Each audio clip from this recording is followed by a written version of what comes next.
اس برکت والے مہینے کے صدقے اللہ آپ سب کی پریشانیاں دور کرے اور آپ سب کی زندگی خوشیوں سے بھر دے، آمین۔ کتنی جلدی یہ رمضان گزر جاتا ہے، پیاس لگتی نہیں افطار گزر جاتا ہے۔ ہم گنہگاروں کی مغفرت کر میرے اللہ، عبادت ہوتی نہیں رمضان گزر جاتا ہے۔ روزہ دار کے لیے دریائی مچھلیاں تک دعائیں مغفرت کرتی ہیں اور افطار کے وقت تک کرتی رہتی ہیں۔ رسول صلی اللہ علیہ وآلہ وسلم نے فرمایا، اللہ فرماتے ہیں انسان کا ہر عمل اس کی ذات کے لیے ہے سوائے روزہ کے کہ وہ خاص میرے لیے ہے، میں ہی اس کا بدلہ دوں گا۔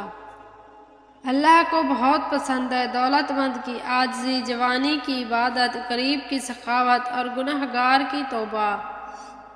رسول اللہ صلی اللہ علیہ وآلہ وسلم نے ارشاد فرمایا، ہر چیز کی زکوٰۃ ہوتی ہے اور جسم کی زکوٰۃ روزہ ہے۔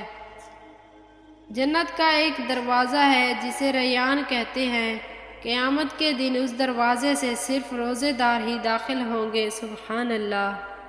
رسول صلی اللہ علیہ وآلہ وسلم نے ارشاد فرمایا، جس نے رمضان کے روزے کو فرض سمجھ کر ثواب کی نیت سے رکھا وہ بخشا گیا۔ رمضان کے آخری لمحات گزر رہے ہیں، دل مایوس ہے کیونکہ یہ رمضان بھی گزر گیا اور ہم اپنے رب کو راضی نہ کر پائیں۔ کیا پتہ یہ ہماری زندگی کا آخری رمضان ہو۔ یا اللہ ہمارے گناہوں کو معاف کر دے اور ہماری ٹوٹی پھوٹی عبادتوں کو قبول فرما، آمین۔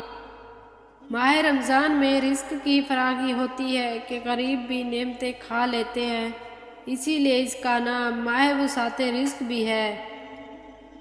جب تم میں سے کوئی روزہ افطار کرے تو کھجور سے کرے کیونکہ یہ بابرکت چیز ہے، اور اگر کھجور نہ ملے تو پاکیزہ پانی ہی کافی ہے۔ رمضان میں ہمیشہ زیادہ صدقہ و خیرات کریں، ہر روز صدقہ دیں بھلے 10 روپے ہی کیوں نہ ہو۔ ہر گناہ کے پیچھے شیطان نہیں ہوتا، یہی بتانے رمضان آتا ہے۔ رمضان کی بارش موسمی نہیں، یہ رحمتوں والی بارش ہے روزہ داروں کے لیے۔ حضرت عائشہ رضی اللہ تعالیٰ عنہ بیان کرتی ہیں کہ رسول صلی اللہ علیہ وآلہ وسلم نے فرمایا، روزہ دار کی بہترین عادتوں میں سے ایک مسواک کرنا ہے۔ غیب سے کچھ انتظام کر دے، رمضان میں مدینے کا مہمان کر دے۔ روزے کا مقصد سحری و افطاری کی فکر و اہتمام کی بجائے قلب و نفس کی پاکیزگی کا اہتمام اور فکر ہے۔